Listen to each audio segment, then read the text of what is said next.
Apps can do a lot of cool things. You could order dinner, gamble on your favorite team, and track your health. You could even get a mortgage. One click and you can be approved.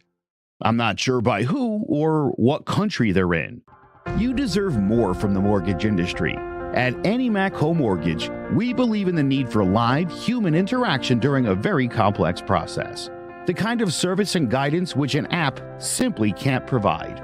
Our customers are more than credit scores and income documents. They're individuals and families who live in and strengthen our communities. Their story is our story, and that story begins in a home. Chris Sawyer is an expert on providing superior customer service and in meeting the mortgage needs of current and future homebuyers. With over 18 years of experience in the industry, Chris is able to help customers migrate through the home buying and home financing process by using his wealth of knowledge as a well-qualified mortgage professional. And best of all, Chris is located in Cromwell, Connecticut, where he has helped hundreds of clients in Connecticut, Massachusetts, and Rhode Island make their dreams of homeownership a reality.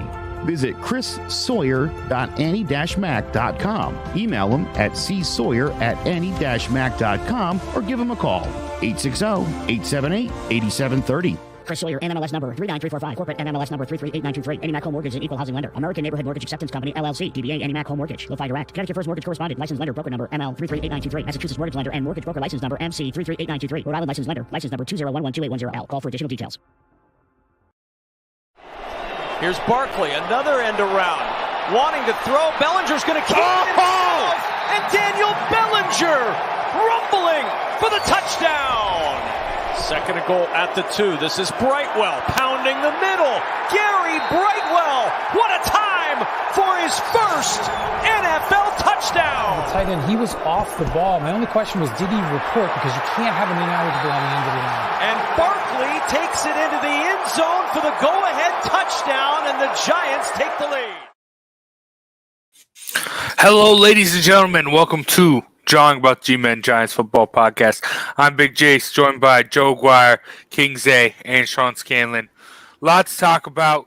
Giants tied now for the second best record in football, 4-1 after going into London and beating Aaron Rodgers and the Packers. Boy, Daniel Jones looked good there in the fourth quarter. I mean, Saquon Barkley also coming out with a shoulder injury, only to come back in and score the go-ahead touchdown. That was just great.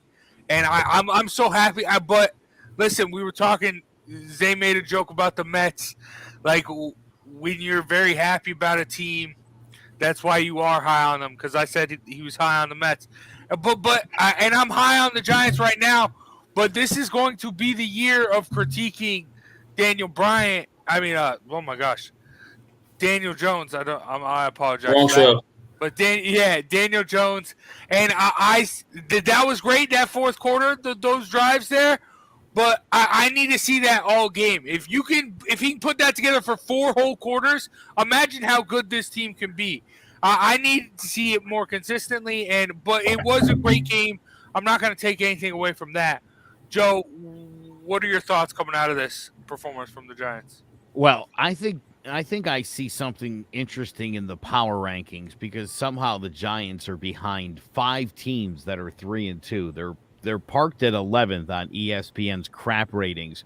Here's the funny thing. The team they just beat, the Packers, is number 8, and the team that they are going to beat this coming week is ranked 5th. And so if the Giants win, what's going to be the excuse now? Because I'm not sure why everyone's still trying to sell this team short. I've got news for you. The NFL stinks. I'm stunned at how bad some of these teams are. What does Green Bay have to do to prove to you that they're not that good? They're not that good of a football team. Every team in the NFL, especially the teams that everybody was banking on being so good, have been pretty mediocre. And I'll tell you what, I hate to say this. The Eagles might be the best team in football right now. Oh, okay. People are still a little delusional about all Buffalo. right. Buffalo's Let's save that for later. They've had in years. Yeah, that's fine. Back to this game. Daniel Jones is an excellent quarterback.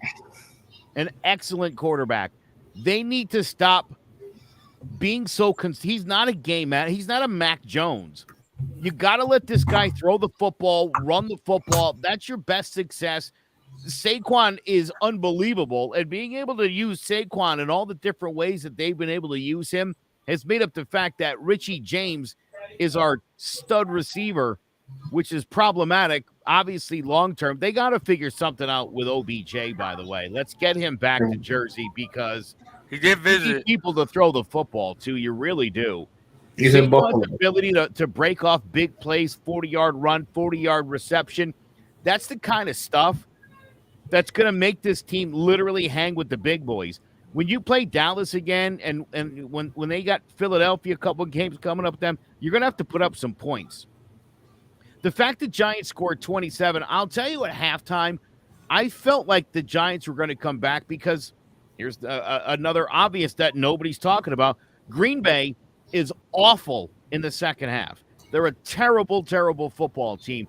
And my thought was, man, can the Giants, it was 20-10 at the half, I thought, can the Giants score like 17 points?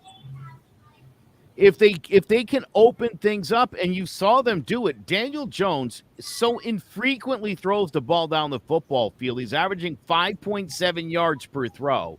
Pathetic. When he throws the football down the field, he's dynamite. Throw the goddamn ball. I don't understand what they're holding back on. Again, this is like a rebuild year. Let this kid rip. I don't care if he throws 30 touchdowns, he sucks. We move on. We draft Bryce Young, and we call it a day. But either find out what he has and let him run things to his best Josh Allen abilities, see where it falls, and then you've got your answers for the future. And if it works out, you might win some football games. Yeah, but I mean, you're right. But I will say, you talked a lot, Joe, in the Joe Judge era about the lackluster play calling, we'll say. And I mean, Giants are using the Wildcat like we've never seen it, forever. Like they have the trick plays. You saw the end around with Bellinger to get the touchdown. So I mean, they are making up for their lack of not letting Daniel Jones throw the field with stuff like that, and I think that's great for Brian Daboll. But Zay, your thoughts coming after the game? I know you're very, very high on the Giants. I mean, as we all should be. And the Jets. And the Jets, yeah. Well, it'll say it like this. For the record, Joe, you're right. Joe says, I say things, and sometimes as time goes on, these things come true. You got to wait like 2 months, and it Shut happens. Up. It's insane. And I explained to you guys before the beginning of the season, I don't see a threat on the Giants' schedule at all. I don't see why they should lose it. Honestly, everyone keeps talking about a rebuild. This is not a rebuild, people. This is finally getting it going. We're not in a rebuild no more. I hate to break your hearts. Daniel Jones is going to be our quarterback for the future for a while. He's going to figure it out. They're going to get him somebody he can actually throw the ball to, so then he can throw the ball down the field, and he will be our quarterback for, I don't want to go 10 years, but at least the next 5 years. I want to say 5 to 7, he will be the quarterback for us. And it's based on he has a coach now. We are finally seeing progression from him. We see him starting to make better decisions. He's starting to make plays. I literally sat there that game when the Giants were down in the second half and didn't feel like they were losing. It's been so long since I've had that feeling as a Giants fan that, hey, we're still in this. We're going to come back and win this. And I still feel that this way. I don't think next week is going to be an issue. I think obviously Lamar Jackson is a great talent, but again, you have a coach on the other side who knows him. He's practiced with him almost every day for the last couple of years since he's been in the league with Mark Whitendale. He knows what to throw at Lamar Jackson. He knows his weaknesses. And again, that defense that Joe was so worried about in the beginning of the year has only let up 91 yards passing into the air. That's it. The defense that I kept saying they will figure it out, the secondary will be fine, they have figured it out. And you're doing all this without Aziz. You don't have Leonard Williams. You got it. I'm so happy they went back and got Landon Collins, because now you've created your own Micah Parsons type of player. You have a guy who built like a secondary player who can rush the passer from the linebacker position. And we know what Landon Collins can do, and we missed it for a while when he left. because Peppers could not get after the quarterback from the safety position the same way Landon Collins did. He couldn't cover nobody, but the man could go out there and get a goddamn sack. And I'm happy he's back in Giants blue. He should have never left. I would love for Odell to come back. It's not going to happen. Probably with I believe they just signed Robert Foster. Hopefully he can come in. He's familiar with the offense. He knows Dable. He's played there before. Hopefully he can come in and be the receiver that we need to, at least for now, help Daniel Jones continue to progress and further progress. But this is it, guys. Buckle up. This is the season. The Giants are going to make some type of attempt. They will be a playoff team this year. Whether it'll be winning division, winning a wild card, because I do believe the NFC East could get 3 teams into the playoffs based on the way the rest of the league has been playing, the slop that we've seen out there. This is it, people. Don't go and tell players who are playing for their lives, hey, go tank now. You're 4-1, tank. Let's get a better pick. No, go out there and do what you do. We don't have to rebuild. We only had to rebuild if we couldn't figure crap out. Now that we're figuring crap out, we don't have to rebuild. We can continue to add people. This is a plus. I keep saying that Daniel Jones being good is a plus for the Giants. You don't have to spend on a quarterback next year, which costs money. Joe pointed it out very much last week. If the Giants want to continue doing this, they will use Daniel Jones. They'll build around him, continue to build that line, continue to get weapons and go. And Saquon has proven to us so far, that he is ready to be the person that we drafted him number 2 to be. I've been very critical of Saquon, but so far this year, he has lived up to everything he said he was going to do in the offseason. So, as far as I'm concerned, I'm all go on this Giants team. Let's go get this damn division. Zay, he's looking like a generational talent right now. He is. Yeah, I mean, Saquon's looking, but I will, from what you said, Zay, I don't think you need to go out and get somebody. I think especially after that fourth quarter, if you're Kenny Golladay and you're Kadarius Toney and you're not bought in yet, like I don't know what's wrong with you. I think get some of those guys healthy, get them in the game, just a little bit, and I think this is a team that will make strides and be scary. But I will also say we'll get to it a little bit more. I mean, the NFC East, I think, is gonna underperform here coming up. Because, I mean, that's just bound to happen. It's the NFL tips and terms. But we'll get to that more later. Sean, where's your head at with the Giants after this game? Well, my head's not on the camera. My camera's not working. But I am here. But, yeah, I'm really happy with this Giants team. I mean, the second half that they put out was absolutely amazing. Being able to shut out the Packers in the second half. Wink Martindale has been making some amazing adjustments at halftime. So, I think that's huge. And then obviously this offense, Daniel Jones, that drive where Saquon went down, he's working with a second and third string running backs, a bunch of tight ends you've never heard the name of, and a receiving core that really, I mean, probably one of the worst receiving cores in terms of talent in the league. Richie James. Yeah, Richie James. He's a stud, man. But I think that's why they, haven't been able to throw the ball down the field and stuff like that, is because they're doing what works with this offense. And obviously it's a lot of quick game. It's a lot of bootlegs.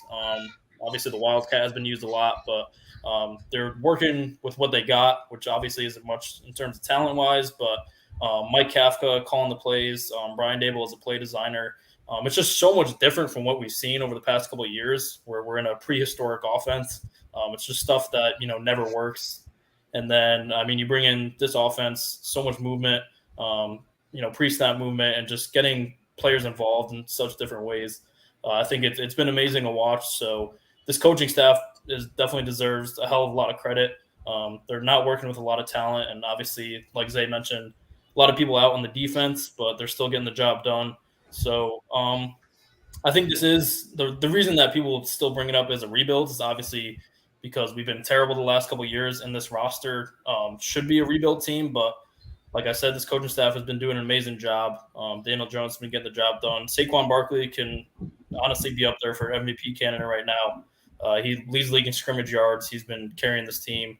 So I'm super excited. I mean, obviously, it's fun to watch the Giants win football games. We haven't seen it in a long time. So, yeah, and I love the disrespect. I love that they're not even putting us in the top 10 in most of the power rankings, even though we're 4-1. Just keep riding that because they'll believe eventually, especially when we go and beat the Ravens this week. So, got to keep it going, and I love what the staff has been doing. I'm telling you, dude, what a weird spot ESPN's going to find itself in. There's no way to justify if the Giants beat the Ravens why you wouldn't have the Giants at least at number 5. They'll find a way to keep them out of the top 10. They probably will, right? Well, yeah, Aaron Rodgers any day now. A couple of things, guys, real quick. Darius Slayton played a much better football game. Boy, if he could reclaim, what was it, like 4 years ago when he was good? If he can do that and become a downfield threat and catch the balls when they hit him in the hands, they could start moving the football down the field. And I joke about Richie James. He's on one of my fantasy teams, and he's actually doing quite well. So one last thought, Zay, you said in the second half you didn't feel like the Giants were going to lose at halftime, right? I felt the same way, and it's funny. It wasn't until the Giants were up 27-20 and he's moving the ball down the field. I had to keep reminding myself, like, we're winning. We're winning. I should be enjoying this. Like, I so not used to it that as he's, I want to call him Brett Favre, that defrauding scumbag. As Aaron Rodgers moved down the ball, dude, I was like getting anxious. And again, I had to remind myself, like, dude, we're winning. And I'll tell you what, I love Xavier McKinney. I really love that guy. I told you to go let that secondary. Yeah, dude. This kid's, I mean, that's a superstar. And I'll tell you what, and I think Sean kind of scoffed a little bit when you said about Landon Collins being back and being kind of like a Micah Parsons. Now, Sean, clearly he doesn't mean the talent levels. It's off the charts right now with Parsons. So yes. Got it. This is like saying, you got Giannis and you need Jordan. Like, yeah, not the same, but you'll take it.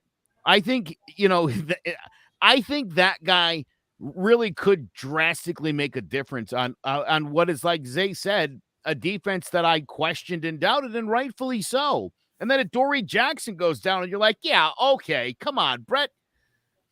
Wanted to do it again. Aaron Rodgers, you're thinking, dude, he's going to carve him. All those short passes in the first half, and I kept thinking, we don't have anybody that can, like, jump a route. Like, how bad is that? You got no Aaron Robinson. You got corners on the sideline getting massages.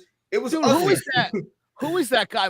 Was it McLeod that came in and they just started going after him? Fabian Moreau went down too. And then Nick McLeod came in, Justin Lane came in, and then Aaron Rodgers was picking on him at first, and then they kind of got around to it, and they made some big plays down the stretch. So that's what I mean. It's a bunch. This defense has a bunch of players that you've never heard of before. Most of them have been bouncing around the league. There's some rookies that have been stepping in, but they come in and they make plays because they're put in the right spot.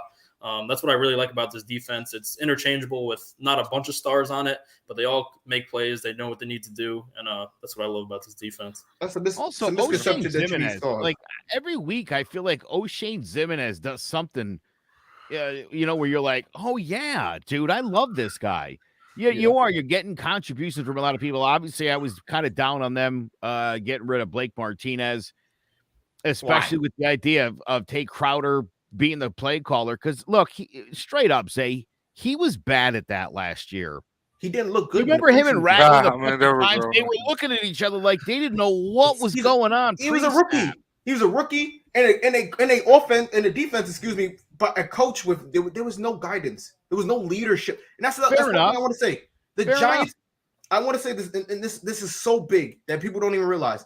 The end of the game for the Giants to take that safety goes to show you how far along they are with this coach. Because Joe Judge would have ran 3 fucking quarterback sneaks and then punted the ball and hope for the best. For him to strategize, take the safety, make them go to full field to win that, it was just genius. And it's something that you feel comfortable now with this coach. We didn't feel this before. That was the issue. There was no leadership. There was no guidance. It starts from the head. If the head sucks, everything else does. The offensive coordinator is going to suck. The defensive coordinator sucks. It's all going to fall from there. It's finally starting to come together, people. This is not a rebuild. The Giants are a team of opportunity. This is what it is. Very true. Next man up. Oh, yeah. The guy, Kenny Galladay is going to suck. Okay, cool. Then the next receivers are going to come up. It's the next man up situation for the Giants. The team of opportunity. I'm quoting that now. They're the team of opportunity. I like that. I like that a lot. Can I give you one more? I'll tell you what, coming off the Dallas performance, which I thought was very 2020 like. They looked totally out of sync. They looked lethargic. They couldn't move the ball. They didn't look good in any facet of that game. They couldn't block at all. I know. It was terrible. And I was thinking to myself, oh boy, I hope this team doesn't fall into the rut. You take a good beating. Again, a game where, not for nothing, they were in control of that football game and could just as easily be undefeated on the season, which I'd love to see ESPN spin that if the Giants were 5-0 at this point. Well, we'd be number 8 still. It'd be an easy record situation, similar to the Eagles, who have the Giants and the Eagles have the number 2, number 1 easiest record in football. Easiest schedule, in football. That would be their excuse at that point. It's literally what it is. True. Not for nothing, though, the Giants have now beaten the top seeds in both conferences from 1 year ago. So yeah, and this year, this beginning part was the easy part of the schedule. Obviously you got Aaron Rodgers, now Lamar Jackson. It's still pretty easy after the Ravens. Yeah, I'm like, where's the pain coming? Where do you see pain in the schedule? I'm telling you, I think the biggest challenges they face are another game against Dallas and 2 against the Eagles. I think those are they'll win that game against Dallas. Dallas went gun-ho the first game. Randy Gregory, the D-line, they went gun-ho. They know they was going up against a young, new D-line. Oh, with Dak back, that game scares me. That O-line Dak doesn't scare me. The Giants that O-line defense will be does, ready not Dak. The Giants O-line will be ready. They'll win that game. I'm not saying the Giants can't win those games. I think those are the 3 most challenging games they have left, and I think those will be the 3 toughest to win, whether there's slip-ups along the way. Again, look, running the blitz scheme that they run, they're bound to get burned here and there. It's going to happen. It happens to every team that blitzes a lot. So they've hit the mark every time so far this season. There's going to be times where it doesn't go so well, and that's fine. The other thing you said, Zay, that I think you guys kind of all maybe agreed with is the notion of it was a rebuilding year in the sense of we didn't know about Daniel Jones is what we were trying to say. And that's not necessarily what a rebuilding year is. It's, do we have to rebuild? And also all the front office stuff that went down. Yeah, listen, this guy's on his last chance. He had to play well. And playing well means 4-1. That's even better than just playing well. I would have told you if he was 2-3 or 3-2 at this point and playing well, I'd be like, all right, we got something. He's winning games too. And I'll tell you what, for anybody that wants to take that away from Daniel Jones, sorry, dude, this guy's made big plays in all 4 wins. So Saquon's been great. The defense has been great. Daniel Jones, I forget who I just was listening to. One of these dummies. Maybe it was even Stewart there. Not what's his face, Stephen A. Doesn't see any growth from Daniel Jones. These national media people, it's like, what are you watching? It's because they don't watch the games. They just look at the stats, and they don't understand that he's making winning plays, even though he's not producing a lot of touchdowns. The biggest thing should be the turnovers. If you don't see this guy progressing, you're an idiot, and you don't know football, plain and simple. He's definitely better than he was in the first game, and he's way better than he was last year. And if you can't see a difference in that, you're not qualified to judge anything about football. No. That's completely idiotic. Again, it's also dismissing the fact that Daniel Jones is a really talented person. He's got great speed. He's got a really good arm strength. They don't call him Danny Dimes because he carries change in his pocket. He was hurt. Do we remember what he looked like last year on that bad ankle? It was a miserable, terrible game to watch. And he won on a bad ankle. He won. And then you got people like Kimberly Martin on ESPN talking about the Giants should just quit now and tank for a better spot. That was so bad. Why? She's got to go. They're idiots. Because they're idiots. I bet you they didn't watch the football game. They watched the last highlights. 2 minutes of the game and no idea what they're talking about. Again, right? We were watching the game at halftime down 20-10. And Aaron Rodgers like, yeah, we got this. And then we did. Oh. There's something to that. There is. Yeah, but now let's move on from Aaron Rodgers, talk about Lamar Jackson, get into the game pick for this week. Because, Sean mentioned it with Wink Martindale, knowing how Lamar Jackson operates. And also last year, Yeah, both you guys mentioned it. But and also last week, I will also say last week the Vikings were the first team who won in London to win their next game, not having a bye. Giants face that this week, so I mean, been in London a long time, so I mean that's a stat not going good for the Giants. Bro, But the I mean, Scottish Hammer is still there. That's Passport issues. yeah, that's no a weird. punter. It's a weird stat to have that the team comes back from London and they don't win. Like they just look for Well, anything. No, but I mean, with London, the travel is valid. The travel is pretty valid as far as London goes. I mean, they've been here for a week already. Like I can understand. Like you're not getting jet lag. You're here for a week already. You've been here since Monday. You know that's a long flight though. It is. I've never had jet lag ever before. That's You're going halfway across the world almost. Not sure I buy it. Bro, I can understand. I understand that, but come on, it's been a week. It's always just a good excuse to have if they lose. Okay, yeah, exactly. Hold in the back pocket. Long flight. We're tired. Yeah, you didn't sleep on the flight. You woke up and you were back in the regular time zone. Shut your mouth. Yeah, but screw all that. As far as the game goes, I think the Giants match up very well with the Ravens. I think I mentioned it a couple weeks ago. I mean, I think them being able to. I think they can slow down Lamar Jackson with those blitzes. They're not make him use his arm more, and I think the secondary, while they're very banged up, I think, like you mentioned, Zay, they have some guys who can step up, and if they can step up, make some plays in that secondary and stop Lamar from beating us with the arm. I love the way the Giants match up, and I think that offense is going to get going. Hopefully, I know the Ravens defense is pretty banged up as well, so there's an opportunity here. But I hope Daniel Jones can outduel Lamar. If not, give the ball to Saquon, let him run it down their throats. I love Giants are going to get it done. There's a lot of avenues. Like a couple years ago, I keep mentioning when we're doing Giants picks, the field goal battle. Not anymore for the Giants. There's avenues of victory, and I think they're going to be able to get it done, slow Lamar down on the ground. But Sean, we'll go with you. How do you see this game playing out? Yeah, I mean the Ravens defense has not been playing well this year. It's not like usually what the Ravens are. Usually they have a great defense. So especially against the pass, they've been struggling. So even if we can get one of our receivers back, I think Wan'Dale Robinson will probably be the most likely. I think that will be huge. Kenny Golladay, he can stay on the bench as long as he wants. I don't really care. I don't care much for him at all. But yeah, I think that if we can get the passing game going a little bit, I think that'll be huge. Saquon, he's going to get his 25 touches. So I think that we do have a chance to put up some real points in this game. And I think you brought up a good point with bringing pressure against Lamar. See if you can move him off platform and try and make some tough throws. I think that's really where we're going to get any of our turnovers because we still don't have a pick through 5 weeks yet, which is pretty crazy. I think we're the only team in the NFL that doesn't. So if we can get some turnovers in this game, I think that will be huge. Try and force them into some errant throws. So I think it'll be a high-scoring game. I think it will be in the 20s for both of the teams.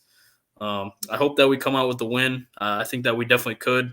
We've shown that we're tough and resilient, shown that, we come in the second half of games and come back. So even if we go down early, I don't think this team really gets phased at all. So I think it'll be a good game, pretty high scoring, and I think the Giants definitely have a shot to go ahead and win this one. Oh, yeah. Zay? I still riding with them?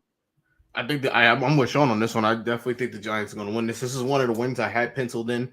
I think we could stop Bateman. I don't think Lamar could beat us with his arm. I think he would have to beat us with his legs. I don't think he's that great of a passer as people want to make him see. Obviously he could throw at an NFL level, but I don't think he's a special arm talent where he's going to beat us with his arm. I think he's more of a athletic talent, and if he beats us, it'll be on the ground. But again, I think the addition of someone like Landon Collins, now you could flip him in there, and you can have him basically spy Lamar Jackson for the game, maybe some outside of your linebacker situation or your defensive end, someone who can contain him and keep him in the pocket. But I think the Giants will come up with a plan to shut down the Ravens, and they win this game handily. I'm being serious. I don't even think it'll be close. I think it'll be a handily win. Damn. Well, I think it's going to be close. I mean, yeah, I think we're discrediting Lamar here. 27-14. Okay. I could see that. Joe, again. what you got? 26-27, somewhere in there.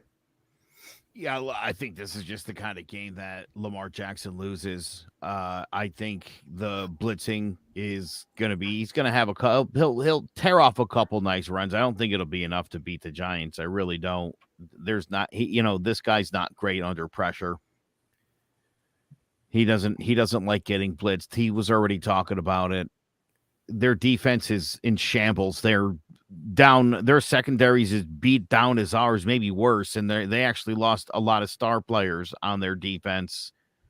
So yeah, I'm telling you, this one's got Giant upset at 4-1 written all over it. That is weird. It would be an upset though. Yeah. That is weird. That is weird to say. Yeah, I mean, Giants right now, +6 underdogs. So I'll take those points. I'd like that though. I like that though. Vegas giving Giants respect. Years past, this would be like 7.5. Less than a touchdown. Don't give them a touchdown. Probably thinks they're going to win that game. I don't know, but it's going to be a fun one. I'm excited, and we're going to take a little break here. When we come back, we're going to be talking a little bit more of the Giants, but just really the NFC East as a whole. But first, let's hear a word from one of our sponsors. There's no bigger investment than home ownership. And to make sure the house is up to your standards, you need a professional to look it over. Brian Flanagan from Shamrock Home Inspections is a licensed home inspector and a member of the Connecticut Association of Home Inspectors.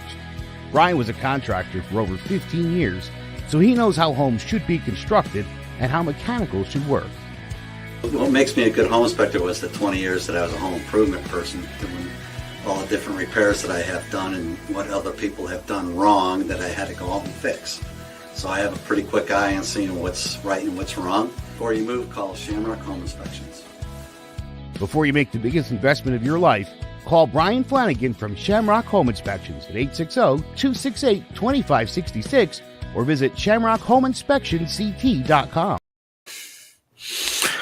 Big shout out to Shamrock Home Inspections for sponsoring today's episode. Now, I mean, we talked about it throughout the show so far. NFC East has been dominating. You obviously have the Eagles undefeated, and you have both the Giants and the Cowboys only with one loss. Right now, record-wise, the NFC East is the best division in football. But are they really the best division in football, or is it still like the NFC West? I know a lot of people at the beginning of the year predicted the AFC West. Joe, what's the best division in the NFL? It's clearly this one. It's clearly the NFC East. Again, if you want to judge what's the best division by what happened last season, then knock yourself out. I'm seeing a lot of flawed teams. I'm seeing a lot of teams I'm not particularly impressed by. I'm not really seeing a lot of teams blowing other teams' doors off. I don't see any defense that's been especially dominant this season. So, I don't know. I mean, records kind of speak for themselves. We're in week 6. This is not week 2. I think things are starting to come into play. And not for nothing, but the Commanders, all hail the Commanders, could be 2-3. They came up 2 yards short of a victory, which would have been a sweep for the NFC East last weekend. Again, people have to get over last season. That's over. That went away. Bye-bye. This is a new reality. Look what's happening. The Saints are in big trouble. That was when everybody said, oh, the Saints. Maybe the Saints be a contender. Nope. The Saints are going to probably come in last place. So let's watch and look at what's happening currently and stop basing it off of last year and stop basing it off of, it's Lamar and it's Aaron Rodgers. So they're going to be fine. No, they might be fine. Their teams have big problems and they're manifesting themselves. And the national media is like, no, I don't see it. I don't see it. Give me a break. I'm sorry. If you're looking at the Eagles right now compared to the Bills, what a joke. The Eagles are a better all-around football team, and they're playing better. You're the right. Football. They can run it. They can't throw it. Yeah.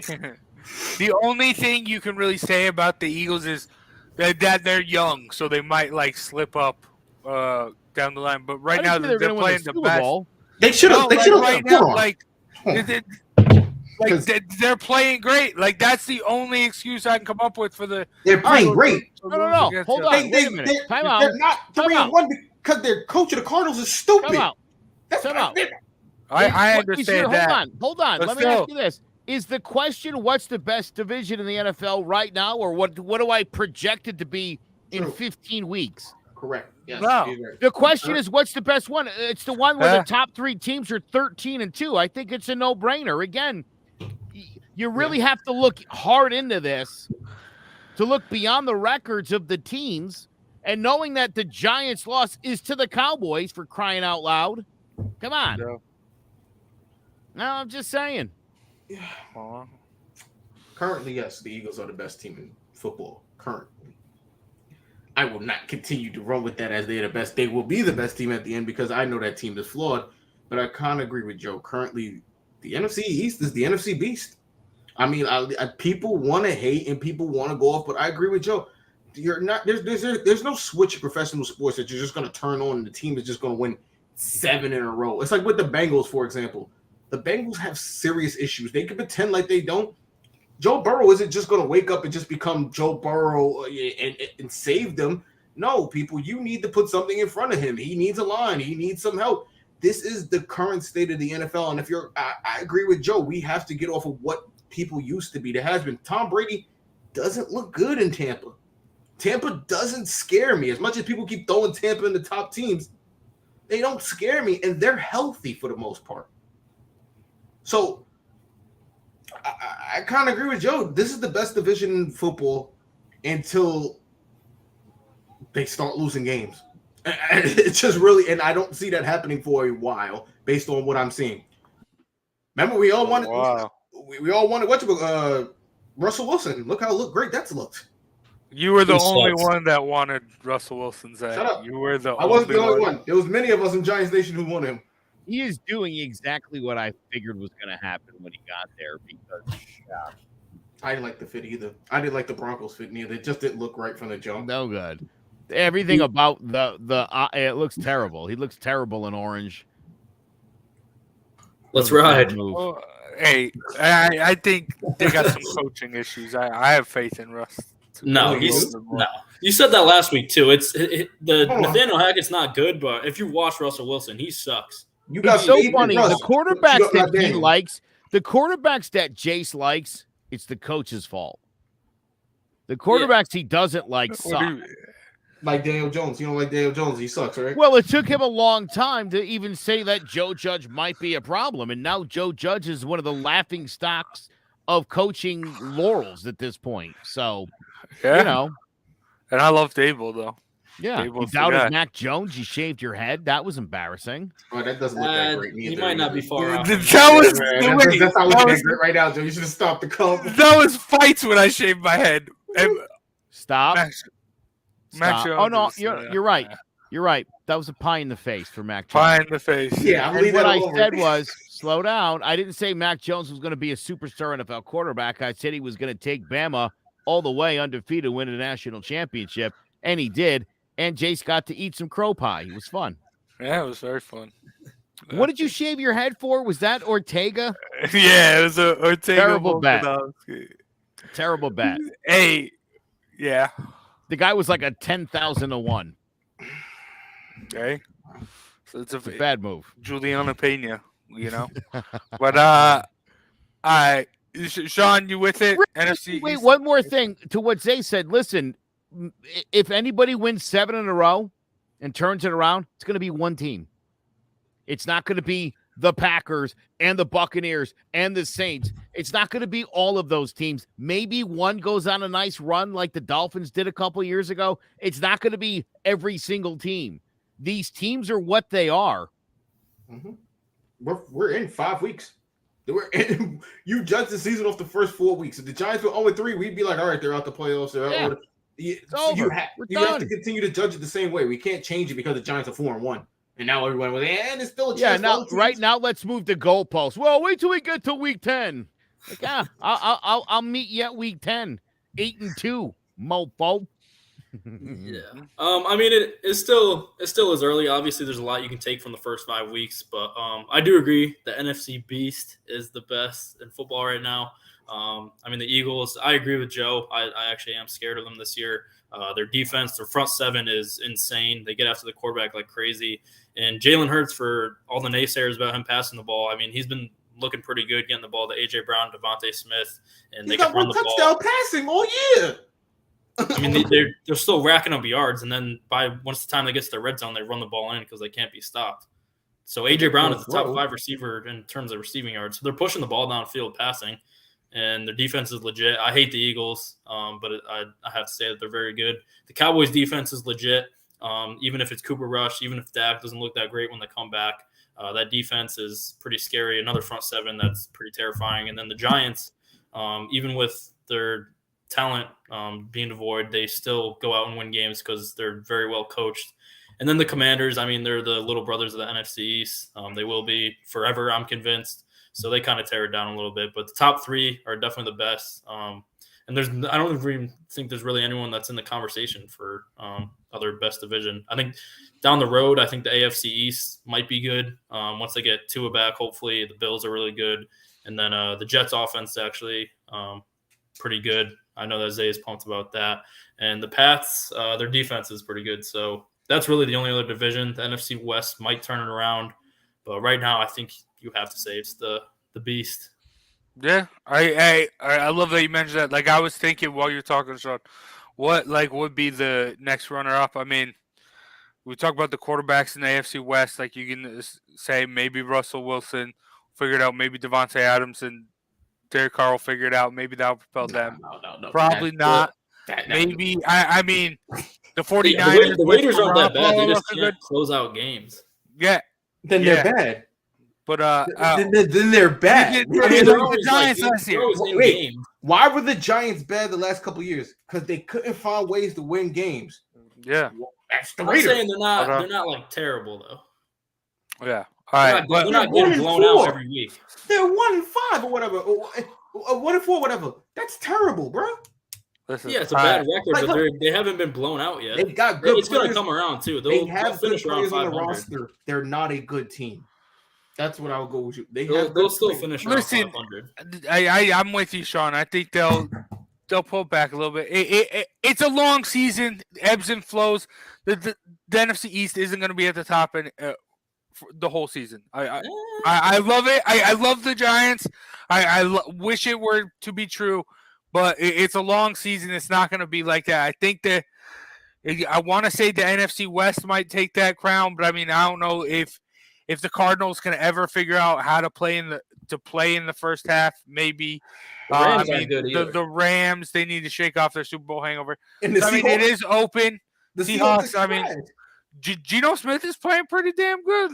They let him 600 points.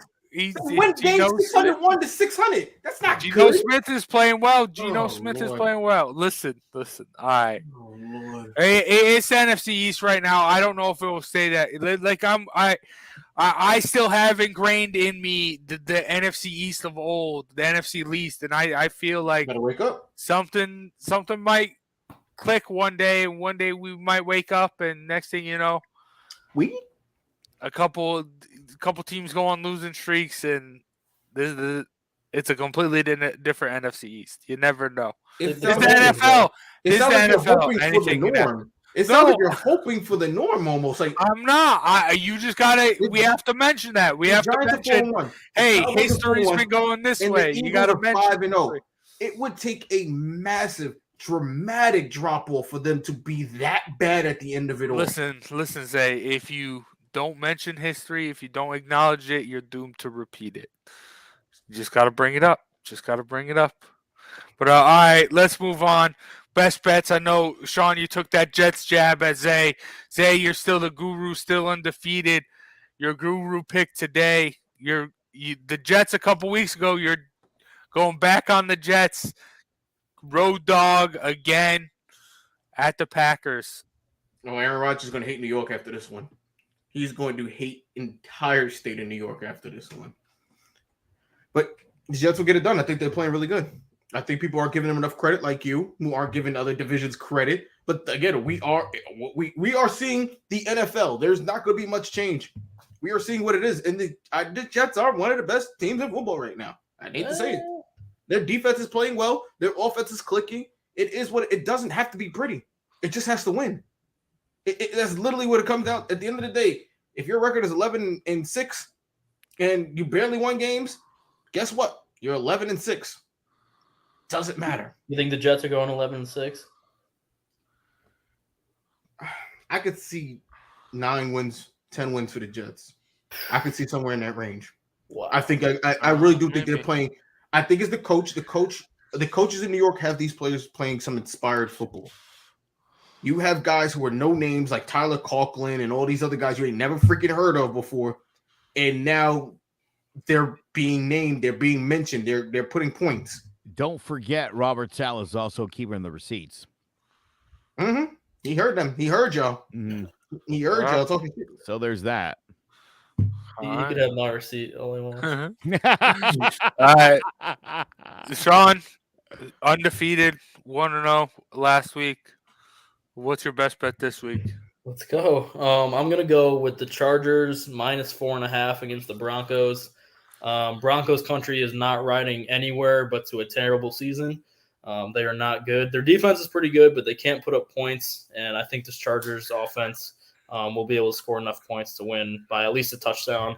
The Broncos are going to have a rough season. They do not look good at all, especially with the loss of Javonte Williams. I don't think it's going to get any better before it gets worse. So, and I think the Chargers are kind of, stepping towards what we thought they were going to be before the season started. So I think the Chargers get a statement win here and a win on Monday night by at least 4.5. I like that one, Sean. I'm about to take that right now, but I'm taking the Broncos for the upset of the week. Thank you. Oh, damn. Okay. All right. All right. Interesting. You want me to change it from the Jets to the Broncos then, Zay? Nah, that's going to be personal. Let's keep that. The Packers are going to smoke the Jets. I hope you know that. Here you go. You ready for your triple parlay? Because you're not going to want to take Jace's terrible pick. You're going to want Jacksonville +2 against the Colts team they shut out in Indianapolis in week 2. They've also beaten the Colts 36 times in a row. So I think this is a pretty good bet.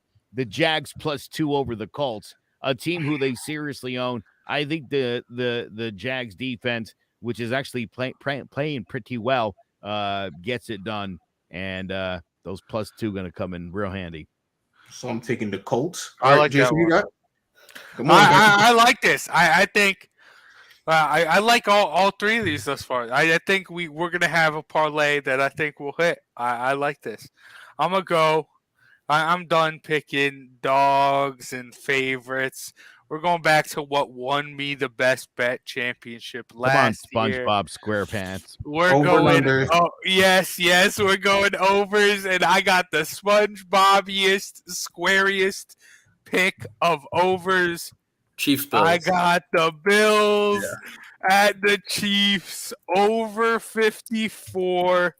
Let's go. I'm taking the under. There's no way we will get a game like that ever again. Shoot out. Zay, 31-30 is 61 points.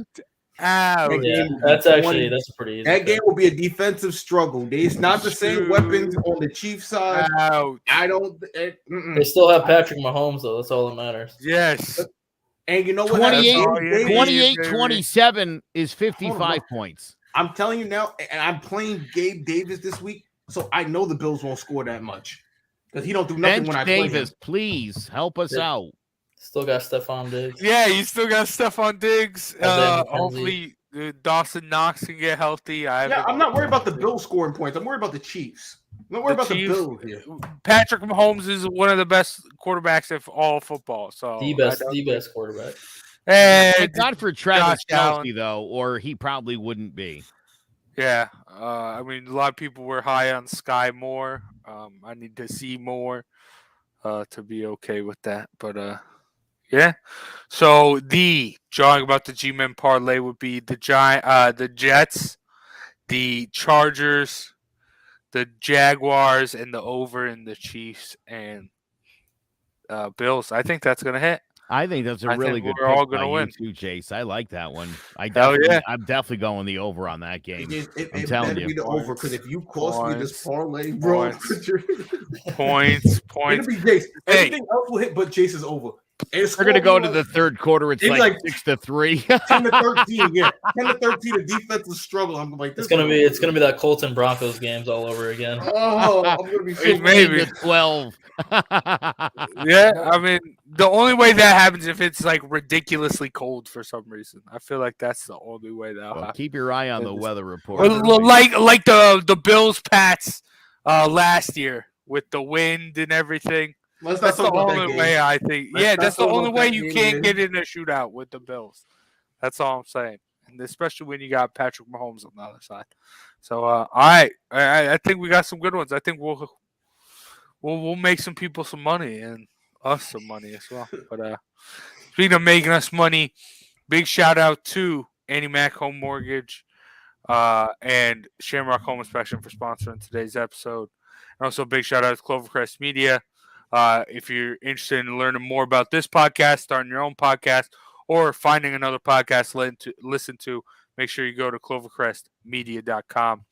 For myself, Big Jace, Joe Guire, Sean Scanlon, and King Zay, this has been Jawing About the G-Men. We'll see you next week to talk more Giants football. Take care, everyone. Here's Barkley, another end around. Wanting to throw. Bellinger's going to keep it. And Daniel Bellinger rumbling for the touchdown. Second and goal at the 2. This is Brightwell pounding the middle. Gary Brightwell, what a time for his first NFL touchdown. The tight end, he was off the ball. My only question was, did he report? Because you can't have an ineligible on the end of the line. And Barkley takes it into the end zone for the go-ahead touchdown, and the Giants take the lead. Hello, my name is Joe Aguirre. I'm the president of Clovercrest Media Group. And here at CMG, we have a wide variety of podcasts, including sports shows like Keys to the City, The Roll Call, Throwing Jabs, All Four Downs, and Jawing About the G-Men. And great true crime shows like Sticky Week, Crimes and Consequences, Ivy League Murders, and Bird, the unsolved murder of David Eichmann. You can find all these podcasts and so much more by visiting clovercrestmedia.com.